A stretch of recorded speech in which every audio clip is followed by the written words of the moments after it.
name's Jason Silverman, and this is year 13 of me covering the Sundance Film Festival for Wired Magazine and Wired.com. Hi, my name is Tiffany Schlane. I'm founder of the Webby Awards. I'm also an independent filmmaker, but I think I'm going to say I'm an interdependent filmmaker. My name's David Strauss. I'm co-founder and CEO of Without a Box, and we work with filmmakers around the world and help connect them to audiences around the world.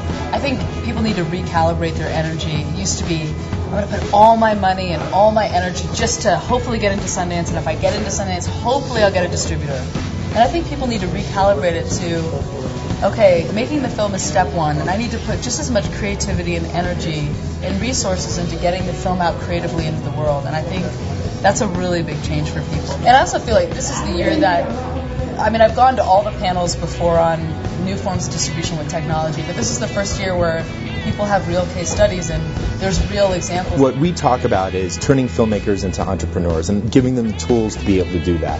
And once they get that, they're empowered to be able to take the same energy that they had and the same passion that they had in making the film in terms of distributing it. Right, so we're trying to get an online video conversation going in Facebook that'll take the whole conversation. And so the audience is just going to grow and grow and grow. Well, what I want to ask, though, is the question that we always come down to, and I hate using this word, but how do we monetize it? I mean, because you need to be getting paid for your work as an artist. It's going to be a whole, there's opportunities we don't even know that are going to be there. So what's the biggest challenge as a filmmaker? I think the biggest challenge is to understand how much is already there for you. I mean, like, I'm really into technology, so for me this is like, I love getting my hands into this stuff, but I think the biggest challenge when we were in these panels, the filmmakers, you know, they want to know how to do all this stuff. So the biggest challenge is to make filmmakers think that they're also distributors and to understand that they have the tools there. What about eyeballs? Once there's more tools to let them know about the films that they would be into, that's a huge market. I think that this is an interesting distinction between how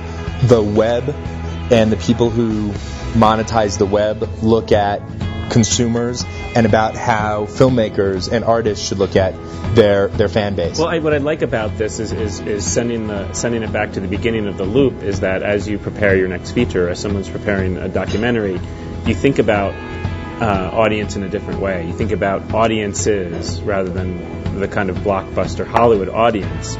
So look, it's very possible that your favorite film you don't know about yet, right? But through collaborative filtering and through the things that we're talking about, you're going to actually find your favorite film. Well, I can go back. We can all go back to 1999, which was the year that Atom Film and iFilm took over Sundance.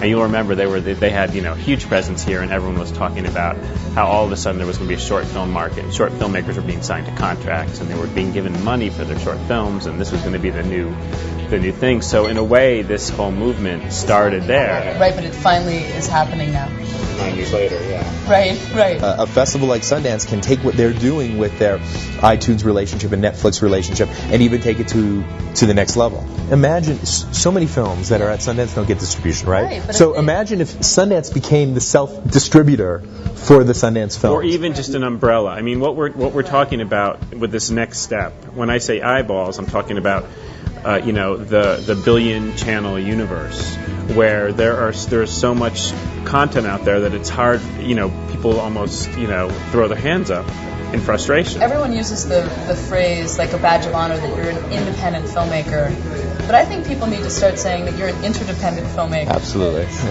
There's so many support networks and technologies that can support what you're doing, and I think that's what's happening right now, is everyone's linking up and becoming interdependent and supporting our efforts in each other's films. So. It's not about putting the walls up. It's about bringing them down and finding ways to work together.